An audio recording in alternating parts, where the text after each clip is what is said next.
Cuentan en los antiguos poblados de Jalisco que la tierra tiene memoria y que un secreto enterrado puede gritar más fuerte que cualquier lamento.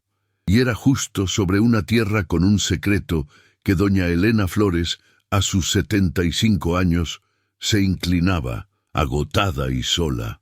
Aquel pequeño camión de mudanzas cargado de cachivaches y el peso de una vida de luto se detuvo en medio del polvo del rancho El Suspiro, un nombre que ya traía la melancolía en su propia sílaba.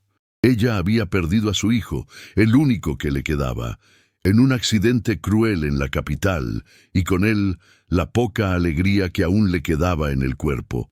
De repente, las deudas que el muchacho había dejado eran gigantescas, amenazando el futuro de su nieto, Carlitos, el chamaco de 15 años, que era su única razón para respirar. No había lujos, no había un reinicio romántico allí. Era tan solo la última y desesperada tabla de salvación financiera. El rancho, que había heredado de un pariente lejano y olvidado, necesitaba ser vendido, y rápido. Pero el corredor de bienes raíces de la ciudad, un hombre de mirada fría y pocas palabras llamado Ramón, la había advertido con un temblor en la voz. «Doña Elena, esta tierra es fría, tiene mala fama. Y el granero principal, ese de allá, lleva cerrado más de 60 años por una tragedia que el pueblo decidió olvidar, pero que el silencio del campo todavía recuerda».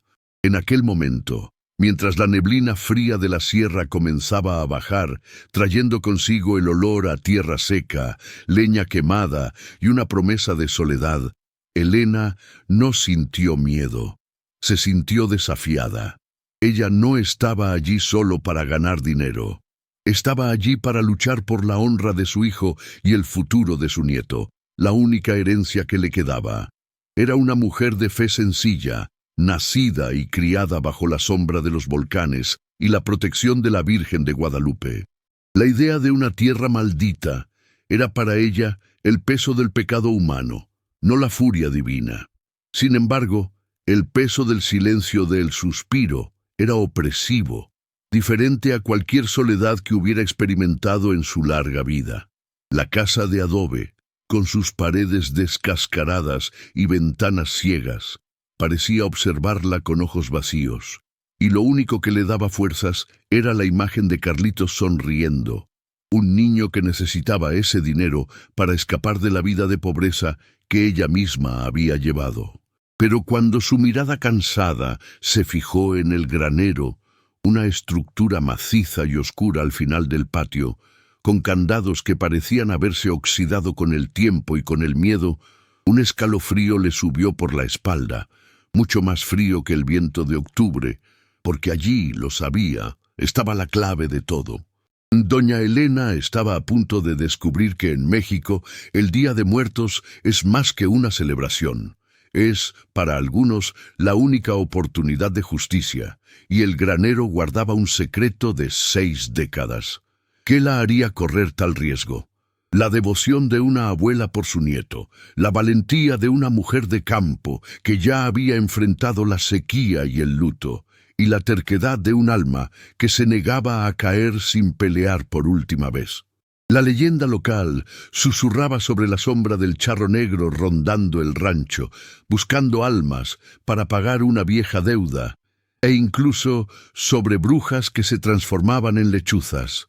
Pero para Elena, el mayor peligro no venía de lo sobrenatural, venía de la injusticia y la cobardía de los vivos. La puerta del granero sellado era la frontera entre la esperanza y la desesperación. Estaba decidida a enfrentar lo que fuera, pues el futuro de Carlitos dependía de ello. Ella compró aquel rancho abandonado por solo $5 y una promesa, pero algo sombrío la esperaba allí. Antes de continuar, cuéntame en los comentarios, ¿de qué país o ciudad me estás escuchando hoy? Y órale, suscríbete al canal para no perderte las próximas historias de superación. El rancho El Suspiro se escondía en un valle seco, a unas 2 horas en carro del pequeño poblado de Cocula, famoso por ser la cuna del mariachi, pero que, en la realidad de Elena, parecía un mundo de distancia. La arquitectura era la típica colonial de Jalisco, con gruesas paredes de adobe, un patio central desierto y tejas de barro que el tiempo y la lluvia de monzones habían cubierto de un moho verdoso. A mediados de octubre, el sol seguía siendo inclemente durante el día, convirtiendo el suelo en un polvo fino y rojizo que se colaba por los huecos de las ventanas y cubría los pocos muebles que ella había traído. Pero al caer la tarde, todo cambiaba drásticamente. La niebla que la gente llamaba el manto del olvido descendía de las montañas de la Sierra Madre Occidental con una frialdad cortante, trayendo el olor fuerte y casi medicinal de las plantas de maguey que crecían silvestres en los campos abandonados del rancho. En aquel ambiente de belleza rústica y melancólica, Elena sentía el peso de sus 75 años en cada hueso, un peso que no venía solo de la edad, sino del luto. Se veía como una viuda estoica, vestida siempre de negro, pero por dentro cargaba la culpa como una piedra en el estómago. El hijo, José, había muerto en un accidente de construcción en la Ciudad de México, un lugar que Elena nunca había visitado y que ella veía como el hogar de los demonios modernos. El dolor era desgarrador, pero lo que la torturaba de verdad era el hecho de que habían peleado por dinero y orgullo meses antes, y ella no había tenido tiempo de pedirle perdón o de despedirse de verdad. Había partido con la bendición incompleta de su madre. Esa culpa era la verdadera maldición que la perseguía más que cualquier leyenda de El Charro Negro. La herencia del suspiro, una tierra que nadie quería, era su única oportunidad de redimir la memoria de su hijo y, sobre todo, asegurar el futuro de su amado nieto. Carlitos, el chavo, no podía tener la vida de sacrificios que José había tenido. Necesitaba estudios, un futuro lejos del polvo de Jalisco. Así, la restauración del rancho era más que una tarea. Era una penitencia y un acto de amor incondicional. Elena comenzó a limpiar la casa, no con prisa, sino con la metódica y digna lentitud de las mujeres que transforman el trabajo físico en una forma de oración. Barría el polvo que se había acumulado por décadas, desenterrando memorias y olores antiguos, y lo hacía con la esperanza de que cada grano de mugre removido la liberara un poco más de su propio dolor. Los primeros días fueron una prueba de su soledad. El único sonido era el chirrido melancólico de la puerta de la cocina y el susurro del viento entre los cactus y los nopales. La gente de Cocula apenas se acercaba. La veían como la loca de la capital, que había venido a perturbar la paz de una tierra olvidada hace mucho tiempo. Ellos sabían que el rancho estaba embrujado por algo más viejo que cualquier fantasma común, por una injusticia que había sido barrida bajo la alfombra de la historia local. La protagonista, sin embargo, no se dejaba amilanar por el chisme del pueblo. Poseía la sabiduría práctica de quien vivió en el campo, sabiendo distinguir el olor de la lluvia que se acerca del olor de la pólvora vieja. Pero cada mañana, al salir al patio, su mirada era inexorablemente atraída hacia la estructura del granero principal. Estaba al final de la propiedad. Era de tablas oscuras y macizas, y los dos candados que lo sellaban parecían no proteger lo que estaba dentro, sino impedir que algo saliera. Ramón, el corredor, había dicho que el granero guardaba solo viejas máquinas agrícolas, pero el olor que emanaba de él, incluso a la distancia, desmentía sus palabras. No era solo moho. Había un olor fuerte, casi punzante, a cempasúchil, la flor de los muertos, mezclado con algo metálico y persistente, como sangre seca o pólvora antigua. El olor iba y venía con el viento, pero se quedaba siempre en su memoria olfativa, incomodándola como un secreto susurrado. Elena sabía que la venta del rancho sería imposible con el granero sellado y con la mala reputación. Para ella, aquel granero era el símbolo de la resistencia de la tierra a su presencia. El dolor de su luto y la urgencia del futuro de Carlitos la forzaban a actuar, a romper el hechizo del olvido. Ella había montado su pequeña ofrenda en el único rincón limpio de la casa, con la foto de su hijo José, pan de muerto y unas flores artificiales, pues allí no había agua para las naturales.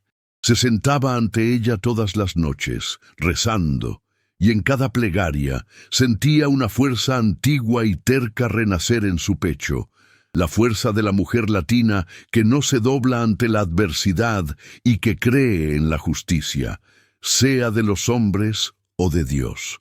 El sol se ponía en el horizonte de Jalisco, pintando el cielo de colores dramáticos y ardientes. Aquello era un aviso. La calma de la tarde era solo el preludio de una noche que traería consigo la verdad. El evento incitante no llegó con un grito o una aparición aterradora, sino con la perseverancia de la esperanza y el peso de la verdad. Doña Elena había pasado la mañana en el patio, intentando arrancar la maleza seca que crecía como hierba mala frente a la vieja casa principal. El paisaje alrededor era de una aridez silenciosa, solo rota por el sonido distante de campanas de iglesia provenientes del poblado, anunciando la misa de las 6 de la tarde, y por el ulular ronco y melancólico de una lechuza que anidaba en las ramas secas de un mezquite. Este ulular, para la gente de Cocula, era señal de mal agüero, la presencia de las brujas de la noche, el mal de ojo que se preparaba para caer sobre la casa y sus habitantes.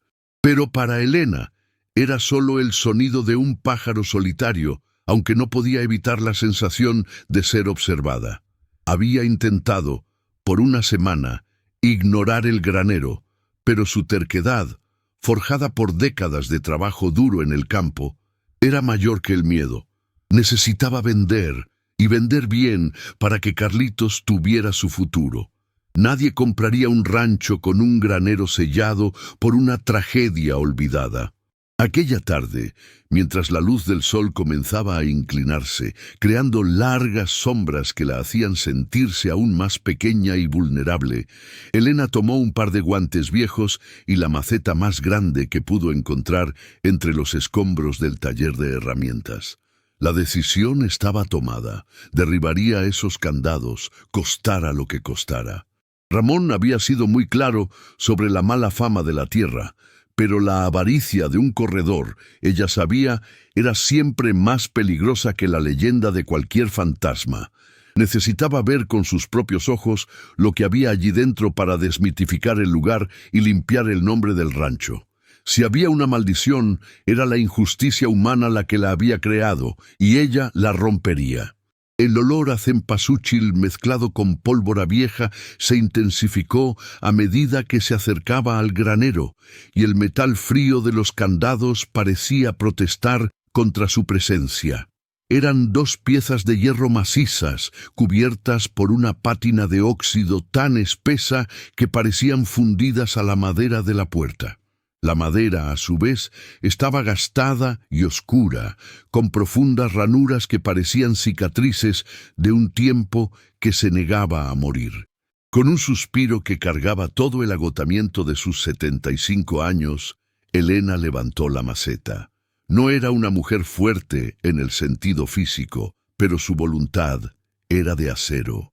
El primer golpe resonó por el valle, un sonido fuerte y violento que espantó a los pocos pájaros que se aventuraban por allí.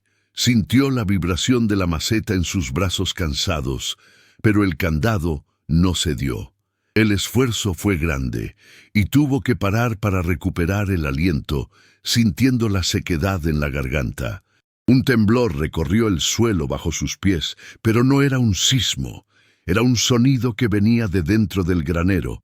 Un ruido sordo y lento, como un motor antiguo ahogándose, o como había dicho Ramón, de una máquina agrícola que parecía funcionar sola. Era un ritmo mecánico, pero tenía una cadencia extraña, casi un compás de dolor. Elena sintió el sudor frío escurrir por sus sienes. El silencio que siguió al sonido de la máquina fue aún más opresivo. Rezó un Padre Nuestro, y con la fuerza que solo la fe y el amor por un nieto pueden dar, asestó el segundo y el tercer golpe. El metal gritó en protesta y finalmente Con un clac de agotamiento, uno de los candados se partió en 2 pedazos retorcidos que cayeron al polvo del patio. El olor a cempasúchil se hizo más fuerte, y Elena supo que había perturbado algo que dormía hace mucho tiempo. El segundo candado fue más fácil. Cuando éste también se partió, el silencio se volvió absoluto, y la puerta de madera, pesada y resistente, cedió bajo la presión de sus dedos. Un chorro de aire frío y cargado de humedad y moho golpeó el rostro de Elena, un soplo de 60 años de confinamiento. La oscuridad allí dentro era total, pero el olor peculiar, la mezcla de tierra, pólvora y la flor de los muertos, era abrumador. Ya no podía posponerlo. Encendió la linterna que trajo y la luz débil danzó sobre el interior vasto y polvoriento, revelando pilas de sacos de maíz fosilizados, telarañas que parecían velos, y en el centro del granero una silueta monstruosa y cubierta de polvo. Era una máquina agrícola, un motor antiguo y gigantesco, una reliquia de la agricultura arcaica. La máquina estaba parada, silenciosa ahora, pero Elena sabía que el sonido que había escuchado era real, y que la clave para la liberación del futuro de Carlitos estaba escondida en aquel lugar de tristeza y abandono. Respiró hondo, agarró su fe como un arma y entró en el misterio. El interior del granero era un mausoleo de madera y silencio. La luz débil de la linterna de doña Elena apenas conseguía atravesar la densa cortina de polvo suspendida en el aire que olía a siglos de negligencia. La máquina agrícola, en el centro, era un triturador de maíz, antiguo y enorme, con engranajes oxidados y la apariencia de un monstruo dormido. Se dio cuenta de que el olor a cempasúchil era más fuerte cerca de la base de la máquina, como si la propia estructura lo estuviera exhalando. Aquel olor que en la tradición mexicana guiaría a las almas de vuelta a casa, allí, sin embargo, parecía atrapar algo. Elena, con la linterna temblando ligeramente en sus manos arrugadas, se movió con la cautela de quien pisa terreno sagrado o maldito. El suelo de tierra batida bajo sus pies era duro y frío, y el silencio del lugar era tan profundo que podía escuchar el zumbido insistente en sus oídos. Estaba allí para buscar la verdad, no para huir de ella. Comenzó a examinar la base de la máquina, buscando algo que justificara el ruido nocturno. No había cableado moderno. El motor debería ser de vapor o diésel, y estaba visiblemente desactivado, pero lo que había visto y oído era innegable. Mientras pasaba la mano por el suelo, barriendo el polvo, sus dedos encontraron algo duro y frío, enterrado en el suelo justo debajo del eje de la máquina. Era una antigua moneda de plata, ya oscura por la oxidación, con un extraño símbolo grabado, una serpiente que parecía tragarse su propia cola. Aquella no era una moneda común. La guardó en el bolsillo de su delantal, sintiendo un escalofrío que nada tenía que ver con la temperatura del granero, y continuó la búsqueda. Aquel lugar no era solo un depósito. Era un santuario de algún dolor olvidado.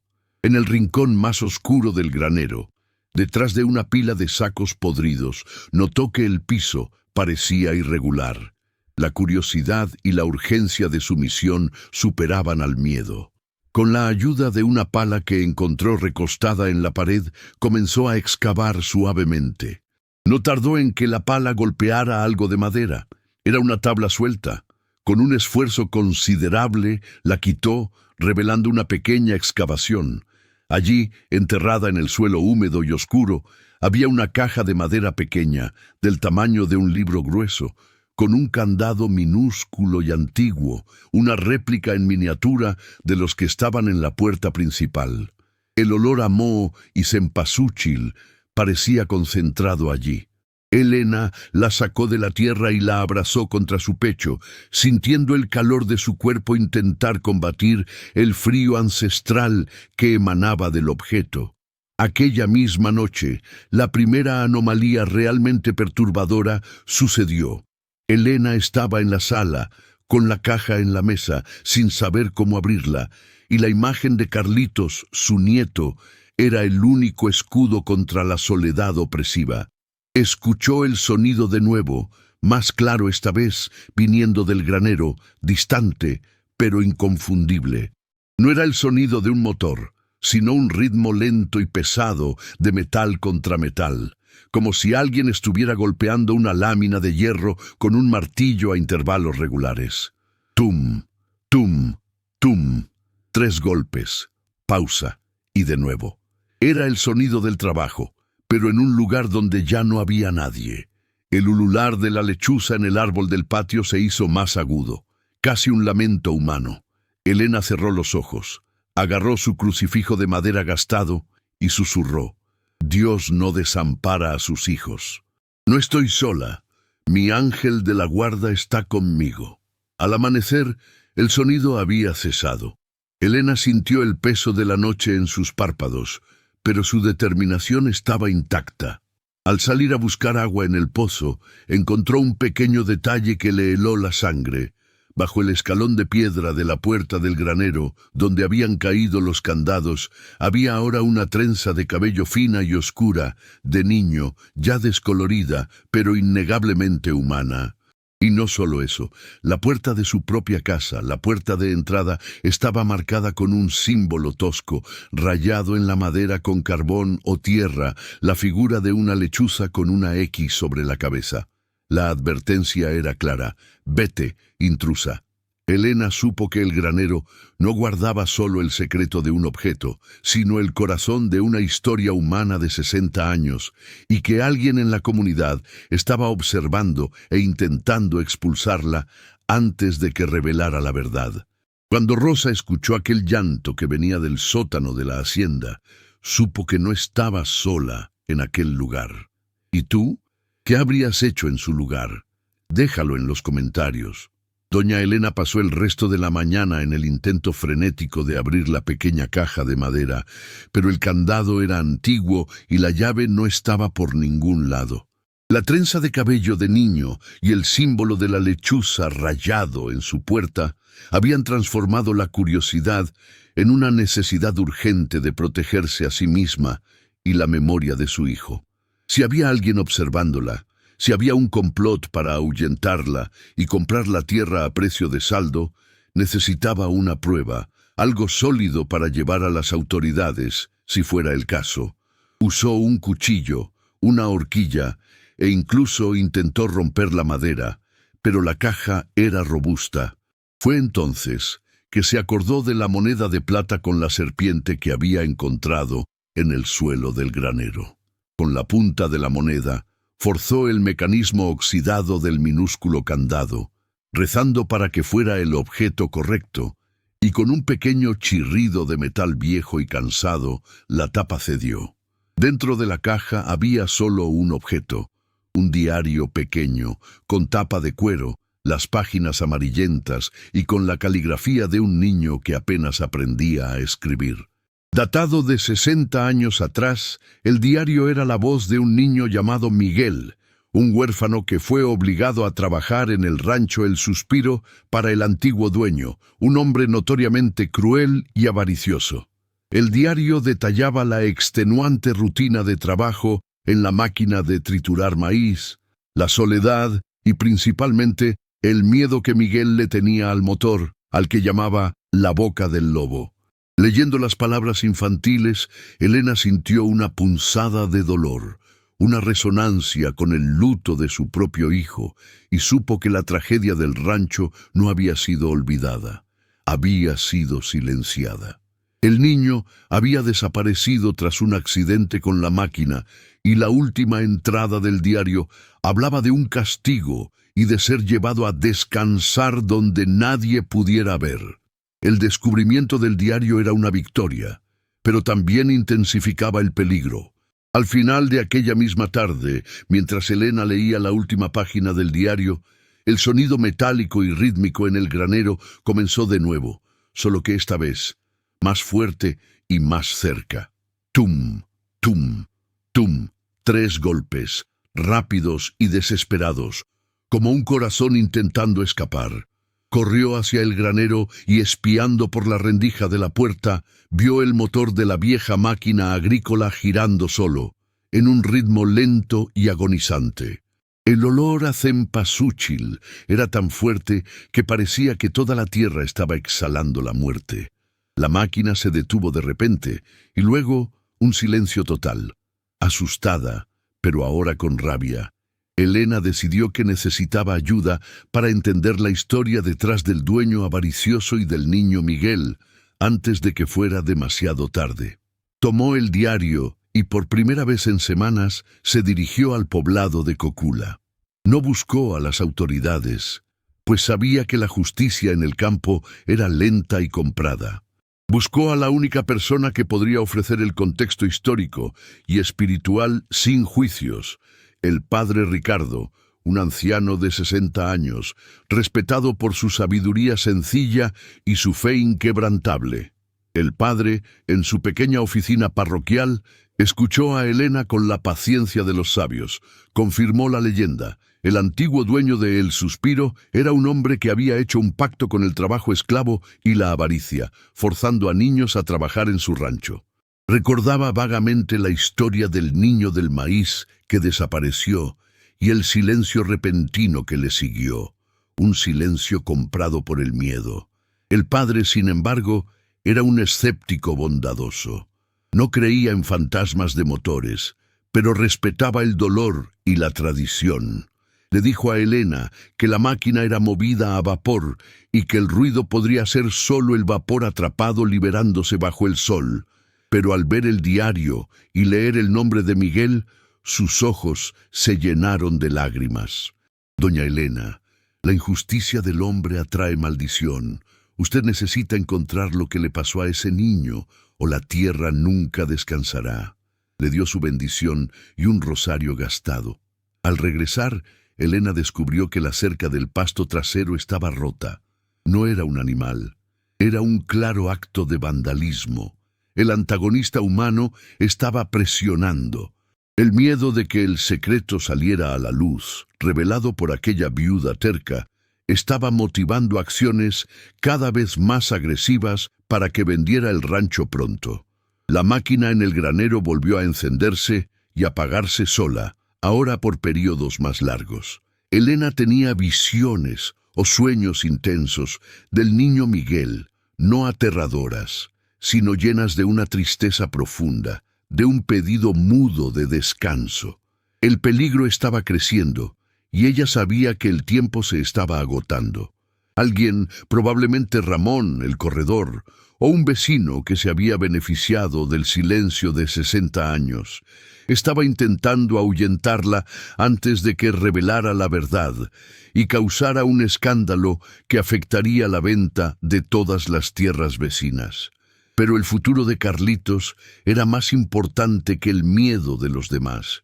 Ella ahora tenía la herramienta, el diario, y la misión de honrar la memoria de un niño injusticiado, para purificar la tierra y asegurar la herencia de su nieto. Llegó la noche del 31 de octubre, la víspera del Día de Muertos, y el rancho El Suspiro estaba inmerso en una oscuridad casi palpable, rasgada solo por la luz parpadeante de las velas que doña Elena había encendido en su pequeña ofrenda. El viento silbaba por los huecos de la casa, trayendo consigo el olor húmedo de la tierra y en oleadas intermitentes el fuerte y empalagoso olor a cempasúchil proveniente del granero. Elena se sentía dividida entre el terror y la compasión. El diario del niño Miguel pesaba en su delantal, y la urgencia de su pedido de descanso no la dejaba en paz. Sabía que la verdad estaba en la base de aquella máquina antigua y que ya no había forma de retroceder. El futuro de Carlitos dependía de su valentía para enfrentar la injusticia del pasado. Con el rosario del padre Ricardo firmemente enrollado en su mano y la linterna en la otra, salió al patio helado, camino al granero, decidida a romper el silencio de 60 años. Al abrir la pesada puerta, el aire allí dentro estaba pesado y caliente, un contraste extraño con el frío de afuera.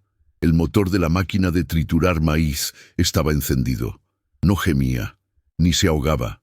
Giraba con una lentitud deliberada y aterradora, y el ritmo metálico, tum, tum, tum, resonaba por todo el granero. El olor a pólvora y la flor de los muertos era abrumador, casi sofocante.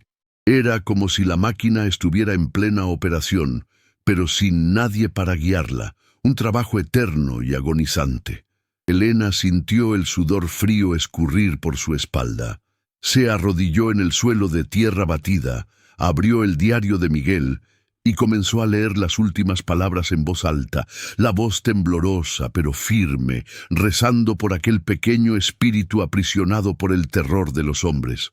Dios mío, dale descanso a esta alma inocente. Fue en ese momento de vulnerabilidad y fe que una sombra se materializó en la puerta del granero.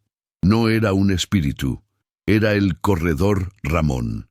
Su mirada ya no era fría, sino desesperada y llena de una rabia contenida.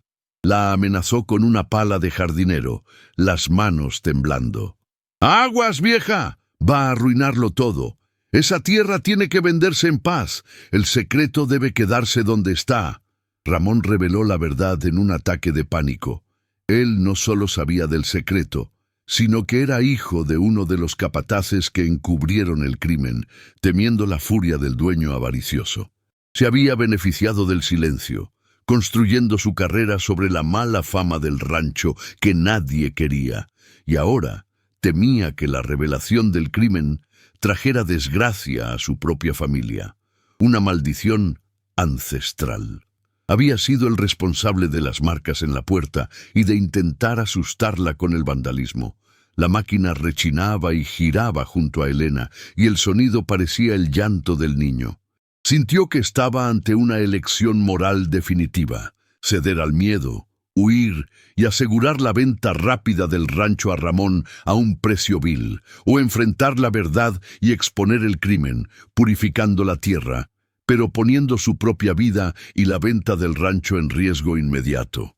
Elena miró el diario y el punto exacto bajo la máquina que el niño Miguel mencionaba en sus últimas palabras. La fe venció al miedo. No voy a permitir que la avaricia y la cobardía entierren a este niño una vez más, Ramón, declaró, la voz como un látigo.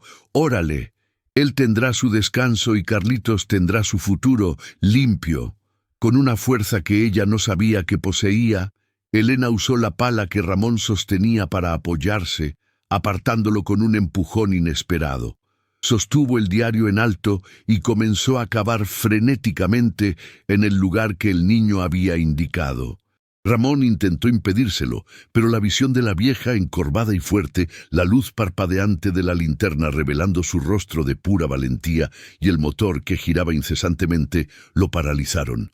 El suelo estaba blando, y pronto la pala de Elena golpeó algo sólido y pequeño. Era una osamenta minúscula, los restos mortales del pequeño Miguel, exactamente donde el antiguo dueño lo había escondido. Al ver la evidencia del crimen, el motor de la máquina dio un rechinido final, agudo y largo, y se detuvo abruptamente. El olor a cempasúchil desapareció. El granero quedó en un silencio total y absoluto, un silencio de paz y de justicia, mientras Ramón gritaba y huía a la oscuridad, rompiendo la puerta. A la mañana siguiente del Día de Muertos, el sol de Jalisco volvía a brillar, pero el rancho El Suspiro estaba diferente. El aire estaba ligero, la niebla fría de la sierra se había disipado, y el silencio del granero ahora era un silencio de paz, no de opresión. Doña Elena, aunque exhausta, sentía una calma profunda en el pecho. Había cumplido su misión. Tras el enfrentamiento, pasó la noche en oración, y al amanecer, con la ayuda del padre Ricardo, que fue inmediatamente al rancho, la verdad fue llevada a la pequeña comisaría del poblado. La exposición de los restos del niño Miguel, combinada con las evidencias del diario y el testimonio de Elena, fue suficiente para desenmascarar el crimen de 60 años y la complicidad de Ramón, el corredor, que fue rápidamente detenido. confesando su miedo de que la verdad arruinara su reputación y su negocio de tierras. La justicia humana, lenta y fallida, finalmente se encontró con la divina, guiada por la valentía de una mujer de 75 años. La noticia se esparció como fuego salvaje por los poblados vecinos. El rancho El Suspiro dejó de ser conocido como Tierra Fría y embrujada por el charro negro, para convertirse en la Hacienda de la Memoria, un lugar donde la verdad y la decencia vencieron al miedo y a la avaricia. El espíritu de Miguel finalmente encontró descanso, y el motor de la máquina nunca más hizo ruido. Elena no vendió el rancho inmediatamente, como era su plan original. Lo mantuvo, transformando el granero en un pequeño santuario de memoria para el niño injusticiado y para su hijo, José. Se dio cuenta de que el verdadero valor de la tierra no estaba en el precio de venta, sino en el peso moral que cargaba. El acto de bondad, de luchar por un niño que nunca conoció, purificó no solo el rancho, sino también su propia alma, aliviando el peso de la culpa que cargaba por el luto de José. Con la revelación del secreto y la detención de Ramón, el rancho no valía menos. Su valor moral era inestimable. La comunidad, avergonzada por el silencio, comenzó a acercarse, ofreciendo ayuda en la restauración de la casa. La vida regresaba a El Suspiro, no con la pompa del dinero, sino con la dignidad de la verdad. La familia de doña Elena, inicialmente escéptica respecto al cambio de la abuela al medio de la nada, vino a visitarla. Carlitos, su amado nieto, pasó el día de los fieles difuntos siguiente con ella. Era un chavo maduro y sensible, y comprendió el sacrificio y la valentía de su abuela. La historia de doña Elena floreció en el campo, convirtiéndose en un cuento local sobre cómo la fe y la terquedad de una mujer sencilla logran desenterrar la injusticia más profunda y transformar una maldición en una bendición. No ganó una fortuna inmediata, pero la venta de las tierras, meses después, se hizo a un precio justo y decente, suficiente para asegurar los estudios de Carlitos. La lección final fue clara. La memoria y la verdad tienen un poder de redención mucho mayor que el olvido y el miedo. Elena, la viuda solitaria, se convirtió en la guardiana de la memoria, enseñando a todos que la bondad siempre vale la pena, incluso cuando nadie está viendo, y que el verdadero tesoro de la familia está en la honra y en la fe. El próximo día de Muertos, Carlitos regresó a El Suspiro. En la ofrenda que ayudó a su abuela a montar, había velas encendidas para su padre, José, y una pequeña, con una trenza de cabello al lado, para el niño Miguel. Los ciclos de dolor y esperanza finalmente se cerraban. La vida de Elena se convirtió en un testimonio de que, incluso en la vejez, el propósito de una mujer es inagotable y que Dios, de hecho, no desampara a sus hijos. Si esta historia tocó tu corazón y reforzó tu fe en la justicia, compártela con alguien que necesite escuchar una palabra de esperanza hoy. Y qué chido, suscríbete al canal para continuar esta jornada de historias de superación conmigo.